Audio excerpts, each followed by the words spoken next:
Woody Johnson's calling Rex Ryan, bringing Rex Ryan back. You think he's going to pull him off the set at ESPN? Oh, the cushions pull him off. of Rex Ryan will be running off the set to come back to coaching. Woody's going to hire him. Then Woody's going to find a GM and tell him that Rex is your coach. It's going to be a disaster. But yeah, that's what's going to happen. Because what does Woody know? He doesn't know anything. Oh, I liked Rex. Yeah. We went to 2 AFC championship games with him. Yeah, I loved his bravado. How long ago was that? I'm going to bring him back.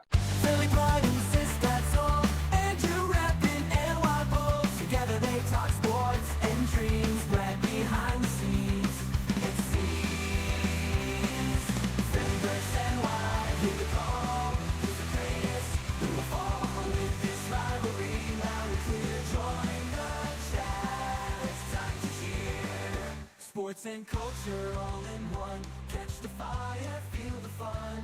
Andrew Sistad, Brad unite. Philly and Y in the spotlight.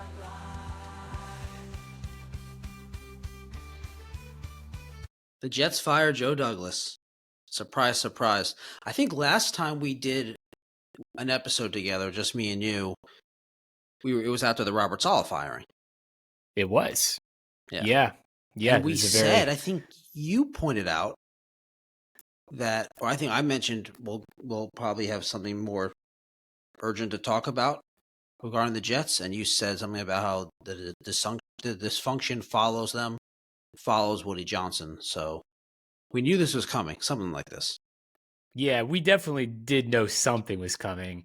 I didn't think it was going to be this at that point in time. I honestly thought after the Saleh firing that they would start to rally around Ulbrich and they would string some wins together. I feel like a lot of people probably thought that was what was going to most likely happen versus what has happened. It's because most of us, I know I did, I believed the team. I believed in the roster. I believed in the talent on this roster.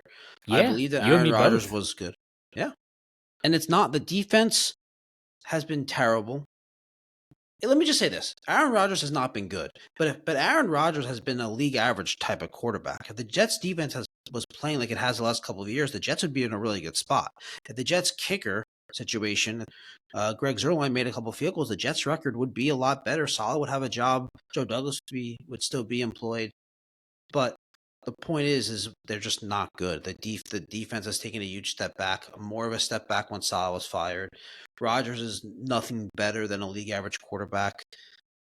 His chemistry with Davante Adams seems to be non-existent, and the Jets find ways to ruin drives. They find ways to give up points with the game on the line. They find ways to lose, and when you lose and lose and lose, like Joe Douglas's Jets have done, the general manager gets fired. That is just the way this works, right? I think a lot of the wind was taken out of the sails during that. Was it a Sunday night game or the Monday night game at Pittsburgh right after acquiring Davante? People were like, oh my God, all the money was on the Jets. You know, this is going to be a high flying offense. They'll pick up where they left off in Green Bay between the two of those guys. And you had Russell Wilson had this reincarnation of himself, at least that night. And since then, it's just, I feel like also don't you get the vibe that there's just there's certain players on this team that are just so turned off and deflated. I think Davante's definitely one of those guys. You can't have that when you're looking to turn the ship around. I mean, you're right. You're right. It's a combination of veteran players that look unhappy, young players who pay too much attention to outside noise. They think they're better than they are. They think they've accomplished something. Everybody's anointing them as a great player, and they've kind of just assumed, oh, well, I'm a great player. Everyone's saying I'm a great player, and they stopped improving. And I'm talking about like Sauce Gardner, who, yeah, he's still a great corner, but this is by far his worst season. Easily. It's just Breece Hall's taken a step back. I mean, the last couple weeks he's been good, but overall he's taken a step back. Garrett Wilson is great, but there's a lot of individual talent. You look at the players individually and you say, how is this team not good? And when you're building a roster, it's so much more than just individual talent, skill. And the Jets don't have it. So Joe Douglas, in 5+ seasons as a general manager, was hired in 2019. 30-64. So I have done this many times, and I'll do it right now. I'll point to some of the good things he did. I'll point to individual players. Yeah. He By the way, had the that. 30-64 is a little better than I thought it was actually going to be. It's terrible. That's how low the bar has gotten, Andrew. Right? Like, Yeah, I mean, I agree with that. So he it's unreal. drafted Garrett Wilson. He drafted Sauce Gardner. He drafted Brees Hall. He drafted Drew Mayne Johnson. He drafted Braylon Allen. He drafted Will McDonald. He made some good free agent signings. DJ Reed, undrafted free agent Quincy Williams. The Bryce Huff. They've signed and developed undrafted guys. There's been a lot of good, but when you're talking about 30-64. And we're going to get into the dysfunction of the franchise. I know you love talking about the dysfunction of Woody Johnson's Jets. I do. But setting that aside for a second, a general manager whose record or team's record is 30-64, you get fired. I mean, he didn't. You can't say he did a good job. Now we'll talk about how much he was meddled with, how much is on him. We'll never truly know, but 30-64. I'll point to a lot of players he brought in, drafts, free agents, things that he did. I really liked some really good trades, but it clearly wasn't even close to being enough. And it's frustrating as a fan because last year was the year. Now this year was the year, and now it's looking like who knows what's going to happen next. Yeah, and that's why I think I go back to the Saleh firing and how when you and I did the pod on that one, we didn't really feel it was his fault. And I feel the same way about Joe Douglas to some degree. He's got to obviously bear some responsibility, but the players you listed there, Andrew, I mean, no one is ever going to say that this franchise didn't try to put together a winning roster over the last few years. They really tried to go all out. I mean, they get a future Hall of Fame quarterback to sign with them in the biggest market. They've tried all different things to bring in the right personnel around Rodgers to make it happen. If we go back in recent history and we look at teams who've tried to do similar things with putting a roster together to at least to try and capture something special in a short amount of time, it is very hit or miss. Very hit or miss. I mean, it's a little bit different. I think about the Rams to some degree, and it's different with Stafford and Rodgers. Rodgers is obviously the better quarterback. Stafford is still going to go down as a really good quarterback, though. And if they don't get that one Super Bowl where they totally mortgage the future and draft picks, and they tried to put all the players around him, and then if they don't get that one championship, people are saying that's a disaster. And Sean McVay maybe isn't even there. That's how, and look, I know it's kind of crazy to talk about that because, McVay is one of the better coaches in the league. And, that Rams organization has done a great job and there's a lot of praise. But if you don't win the Super Bowl and you go all in for it, usually someone's going to pay. Usually the coach, the GM, you're right, someone. That concept, you're absolutely right. But that concept is so far like out of the realm of my thought process. Winning the Super Bowl. I mean, I know we're talking about a team that we're just talking about. We're talking about a team that can't go 500. I know. I mean, yeah, I know. Winning the Super Bowl. I mean, I think I'm just comparing trying to go all in with a winning roster. No, I know. I do want to point out, because I did point out some of the good personnel things he did. You don't get to have this level of failure as a general manager without making a lot of mistakes. I mean, I'm mainly a quarterback. They were in a position where they had to get Rodgers. They needed someone to save them because he drafted Zach Wilson. He drafted Mekhi Becton. He drafted Denzel Mims, Elijah Moore, James Morgan, Michael Perrine. I mean, for all there's a lot of bad mistakes. All the good of Joe Douglas's scouting ability and ability to sign the right players, did he ever fail miserably in the quarterback department, as we all know? And I mean, look, you're damned if you do, damned if you don't, sort of say. With you bring in all the right players, you think it's there, you bring in the best quarterback possible, and it still doesn't work out. I still go back to it's a series of unfortunate events slash, again, my favorite word, the Jets' dysfunction that has followed them for a while with Woody Johnson at the helm. For sure. Let's talk about Woody. Let's talk about this dysfunction. You're a Pats fan. You love it. I know it. You can admit it.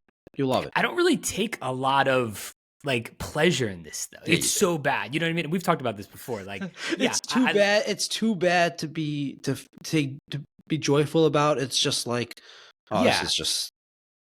It's just a dumpster fire, right? And it's I don't take pleasure in that. Just like last year with Rodgers going down, it's that sucks. The Jets are going to suck, and that's great in itself. Love to see that, but come on. I mean, at this point, you feel sorry for some of these guys.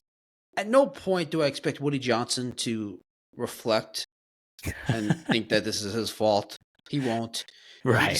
We talked about on the pod when they fired Saleh how one of my concerns was if this.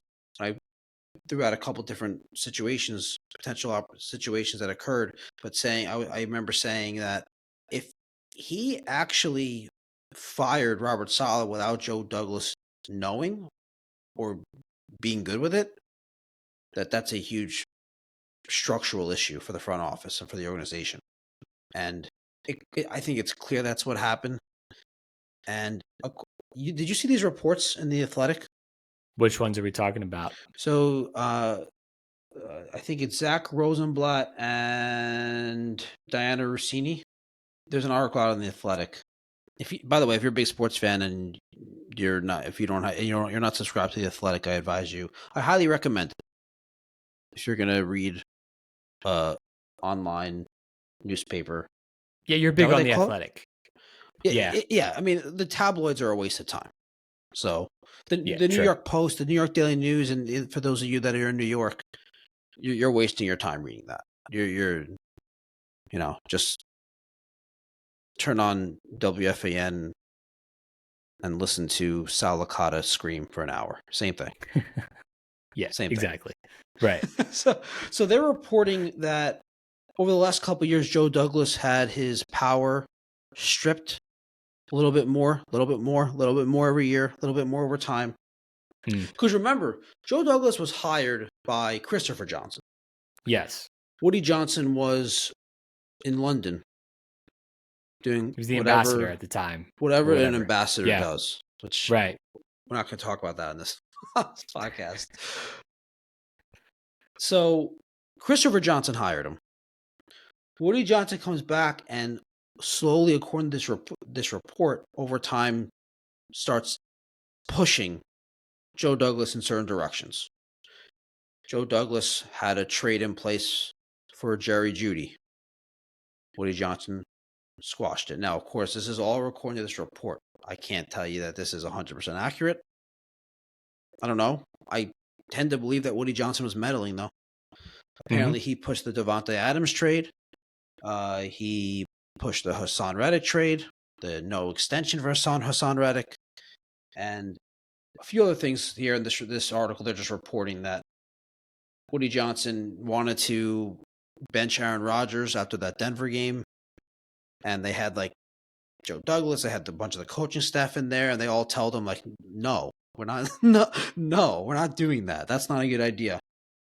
To think this team would be better off with benching Aaron Rodgers. Yeah. It's crazy. Yeah. Mike, he pushed the Mike Williams trade, the Mike Williams signing, Tyron Smith signing. Who knows exactly how much of this is accurate? The point is, though, is if you have an owner that's meddling that much in roster decisions and then decides to fire the coach without the general manager's say, I mean, the general manager has no chance. And I don't even want to make this in this. I'm not trying to absolve Joe Douglas. We just talked about the performance, the results, the record. It speaks for itself. But what general manager is going to be successful in that kind of front office structure? Hands are totally tied. It screams of desperation by Woody Johnson to just in panic mode of this is not working, that's not working. We got to shift this up, shift that up. I mean, possibly discussing benching Aaron Rodgers reminds me of the dysfunction that the Giants had when they benched Eli Manning once upon a time. Like, I Dude, at mean, least this is what I'm saying. Like, this is not, these are not the right moves. Clearly. I mean, it's not. It's bad. You can't have a successful organization with the owner meddling like this. Now, unless the owner's meddling and actually understands football, is actually listening to the right people. Who knows who he's listening to? Who knows where he's getting his information from? But it is. I mean, to think that they should bench Aaron Rodgers after the Denver Broncos game, that's absurd. And Yeah. to have the coaching staff talk you down from that, that shouldn't be a meeting. The owner, if the owner thinks that or is questioning it or pondering it, give the GM a call. Say, man, I'm really frustrated by this. What do you think? Oh, you don't think it's a good idea? Okay, I trust you. That's it. Like, why we have to have a meeting and the coaching staff has to talk him down? That was when Robert Saleh was still there, by the way. Of course. Yeah. Well, it goes back to the Woody Johnson, whispers of did Aaron Rodgers know that Saleh was getting canned? Did he not know? Did the secret meeting between Woody Johnson and Aaron Rodgers, did that happen? Did that not happen? Did they talk about what? Did they not talk about something else? Look, I mean, Woody Johnson, his prints are all over this franchise. Every Jets fan knows that. I just don't see any differences anymore between what Woody Johnson does with the Jets compared to what Jerry Jones loves to do with the Cowboys. I can see the difference. Jerry Jones builds good rosters. Yeah, but they're still at a similar point of they can't. Well, the Cowboys have been a little bit better, yes, but dude, a little bit better. Okay, all right. They make the Cowboys have been among the best teams in the league, at least in the regular season. But no Cowboys fan is satisfied with this Cowboys team. Okay, but I don't care what a Cowboys fan thinks. I'm just objectively looking at the performance, and they're really good. I'm just saying that this is not the winning formula when owners are this hands-on. You're not going to be able to get to where you want to go. No, I the only difference is if the owner is Jerry Jones is the active general manager for the Cowboys, isn't he? Yes. Yeah. Right. So right, a little at different least there. They have a clear organizational where Jerry Jones is running things.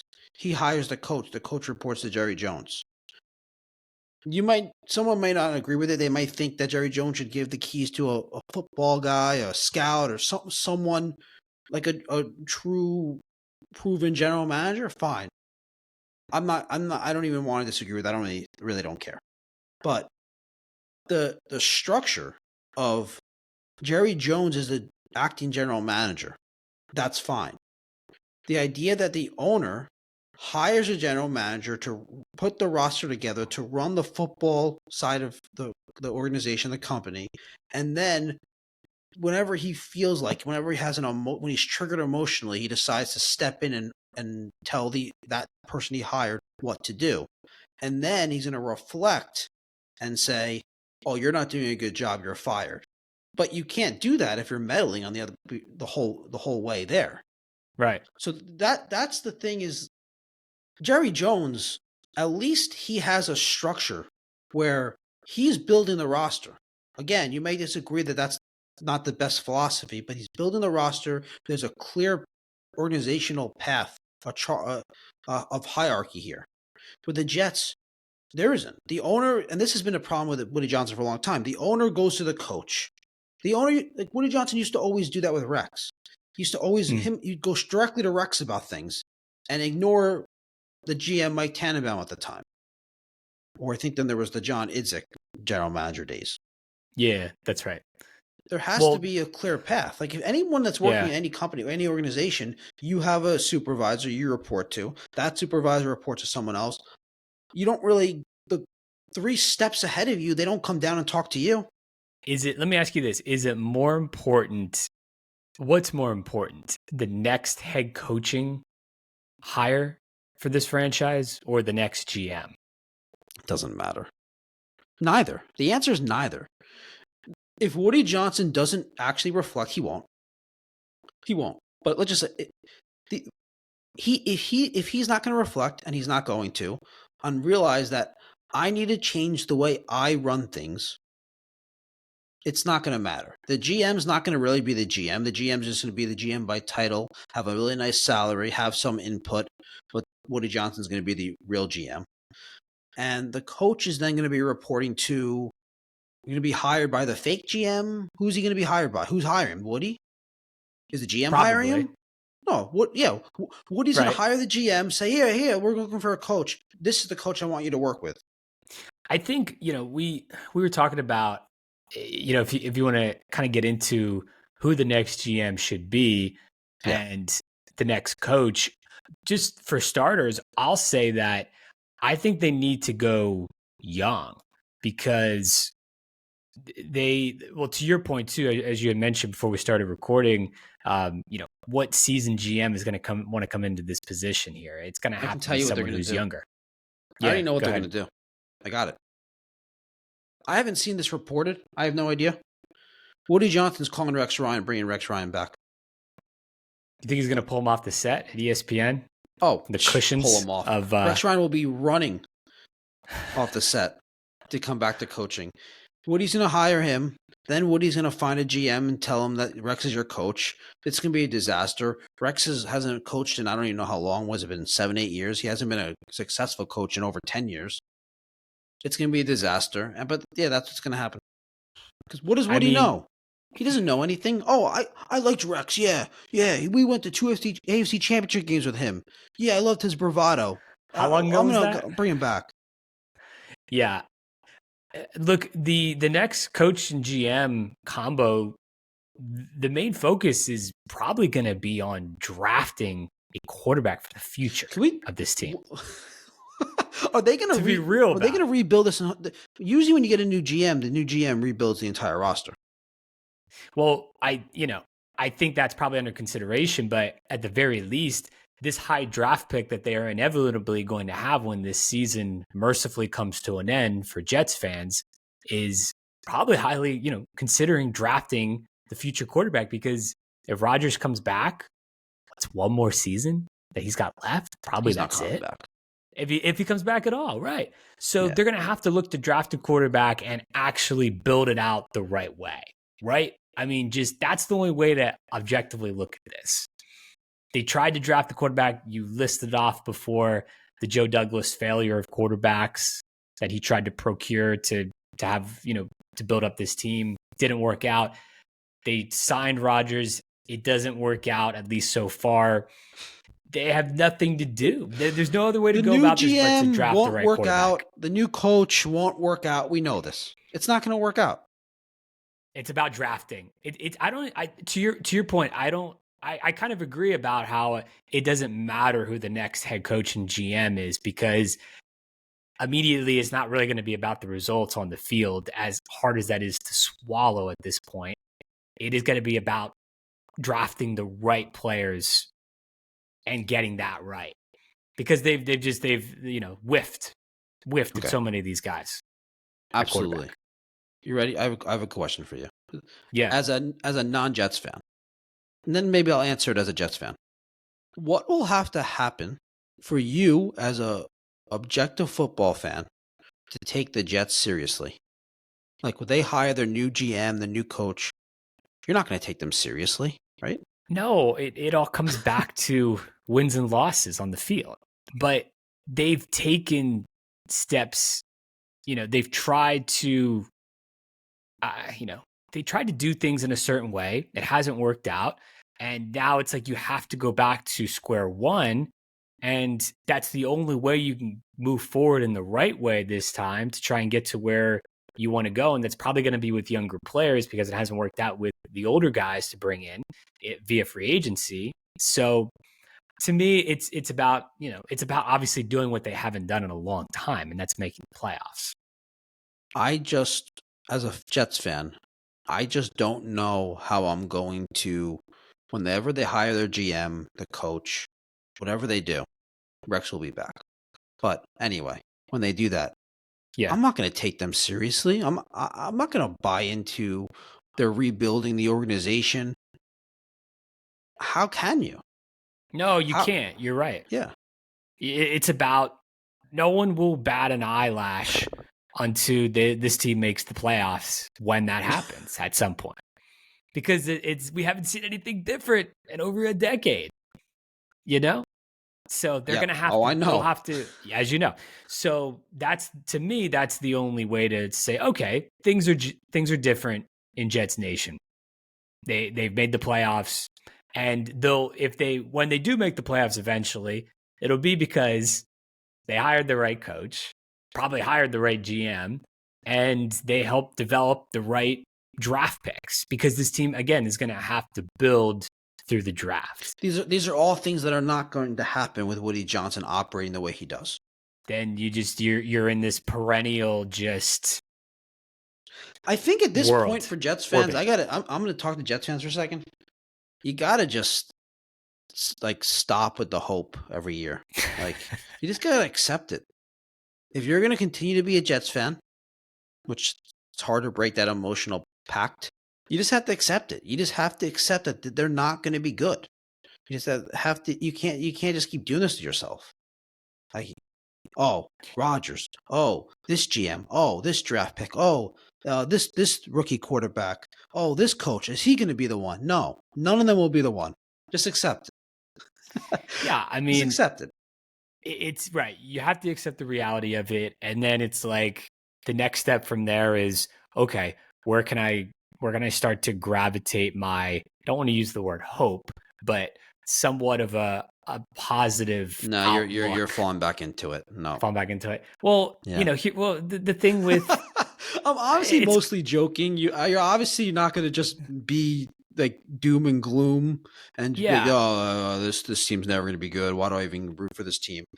I'm kind of being sarcastic, but I know. It feels that way. It sucks right now. Yeah, it sucks right now because Rodgers is at the end of his career, and it's like, shit, this didn't work out, and there's no one behind him, and you have this long list of quarterbacks who. Years.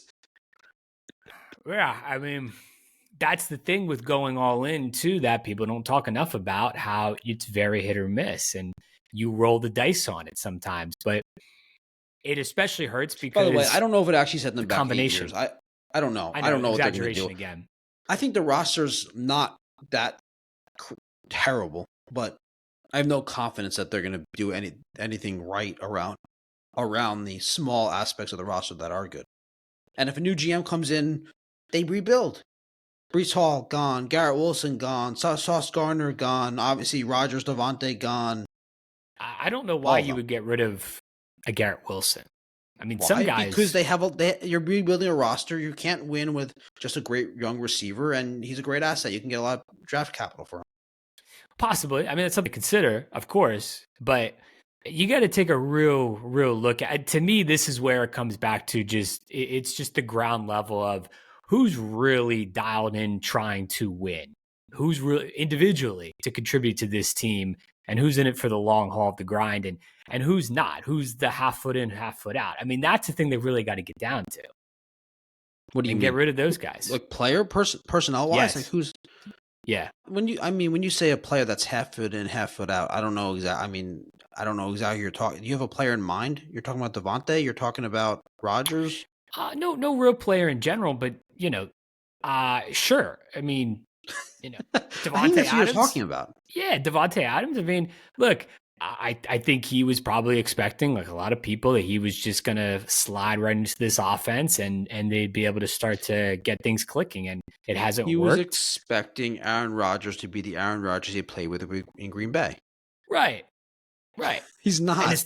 He's not, and it's not there anymore. And, I think Devontae is one of those guys who just gets turned off pretty easily when things aren't going his way. And he is more along the lines of 1 foot in, 1 foot out. That's how it's perceived, at least. It may not be the case. I have no idea. Yeah, I don't know. But I think just know that if you're looking terrible. at, when you're talking about, rebuilding or which direction they're going to go in the future, you got to think about that initially with different guys who are there and who are not, and then make decisions about trading. For sure. Yeah. Okay. What's the next crazy dysfunctional Jets thing that will happen that will have us make us do an episode for? Well, he fired the coach, fired the GM. I don't want to Benching say it. Rodgers? Benching Rodgers? I can't see it. I can't see it because now it's about just getting, just having any reason to have any butts in the seats at all to finish out this season with, especially Why? with the home games. Okay.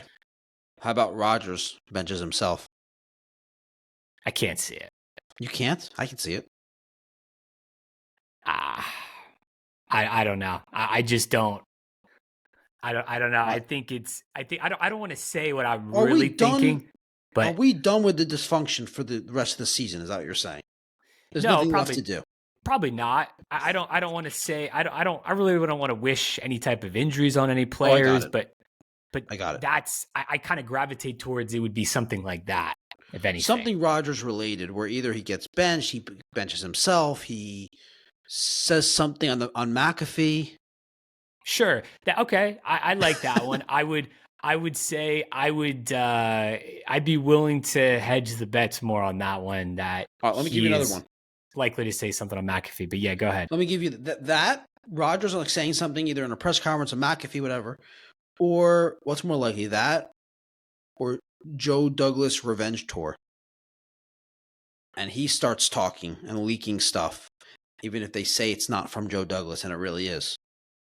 Can you really picture Joe Douglas though? Can you picture him going on a revenge tour? The reason why it's unlikely is because he probably wants to be a GM again somewhere else. And if you want an NFL owner to hire you, you don't bash the owner that fired you. Right. Yeah, I don't see him bashing anyone. I don't see that happening. Do you see him running back to the? I don't mean this in a negative way. I feel like that kind of came out as a negative way. Do you see him going back to the Eagles and working some role in that front office where he had obviously had the success? Yeah, I could see that. He goes back there under some type of like advisory role, assistant, and then rebuilds the reputation, and then maybe gets another role. I think he could be a good GM in the NFL. I don't think that this ruined his chance of getting another job. I completely agree, because at this point it's so baked in the cake that, the Jets, that's not one person's, unless exception would be Woody Johnson. But other than that, it's it's not one employee's fault. Right. Just like this is not going to really ruin Aaron Rodgers' career. Like ultimately, when it's all said and done, people are going to be like, "Oh yeah, he went to the Jets, but it didn't work out. He's a Hall of Fame quarterback." Won't ruin his legacy. No, not at all. No, right. I think it's comparable to that in a sense, and especially with Joe Douglas. Yeah, he can rebuild himself back up, start somewhere fresh. I agree. I think that could happen. Eagles, yeah, that makes sense. I can see it again. Some type of role there with them. Yeah, he can get back on his feet. Dude, at some point, Rodgers is going to bash Woody Johnson. At some point, he's going to bash him. It might not be during the season. It might be 5 years from now. At some point, Aaron Rodgers is going to be like on a podcast, maybe like Joe Rogan, and they'll be talking about all his conspiracy theories. They'll be talking about all this stuff, and they'll just ask him about his time with the Jets, and he'll just be like relaxed, calm, and he'll just start saying all these things about Woody Johnson. And the conversation will go on about 20 minutes. And by the end of it, he basically just told everything that's wrong about the Jets and about Woody Johnson as an NFL owner. That's going to happen. That's not like an immediate thing. That's like a 3 years down the road type of thing. That's going to happen. Oh, it'll come out. I want to find out. Yeah. Oh, same. I mean, there's so much stuff that has gone on behind the scenes there that hasn't really been reported. There, and the whispers are only telling us so much. So yeah. I look forward to it. We're going to see some type of, whenever the Aaron Rodgers documentary comes out in the future, we're going to see a lot probably in there as well about the time with the Jets. You didn't read that book by any chance, did you? Connor biography, like Out of the Darkness or In the Darkness? I know what you're referring to. No, I did not read it. I didn't read it either. I'm not going to. Wait, is this about his experience in the cabin, like in the darkness in the woods? It's about everything about him. It's about everything about it. Yeah, but he didn't contribute to the.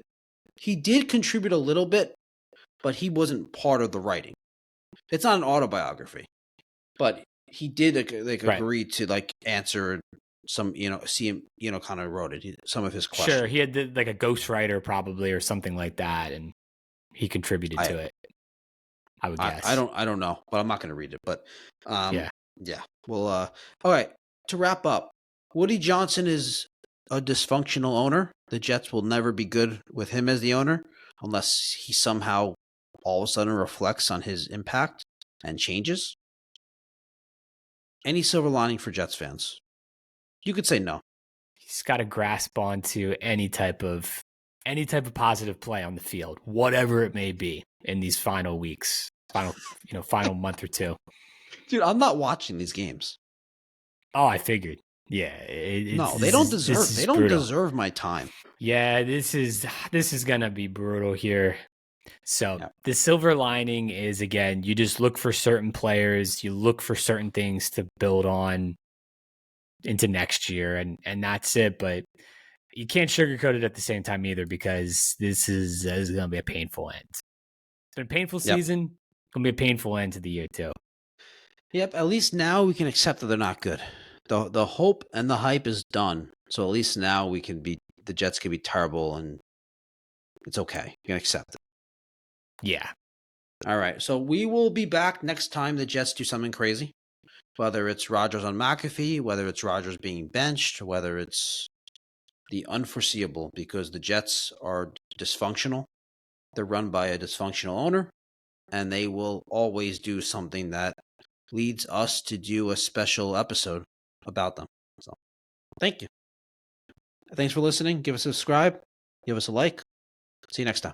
Philly pride insists that's all. Andrew Rappin and Wild Bulls. Together they talk sports and dreams. Right behind the scenes. It seems Philly versus NY. Hear the call. Who's the greatest? Who will fall with this rivalry? Now it's clear. Join the chat. It's time to cheer. Sports and culture all in one. Catch the fire, feel the fun.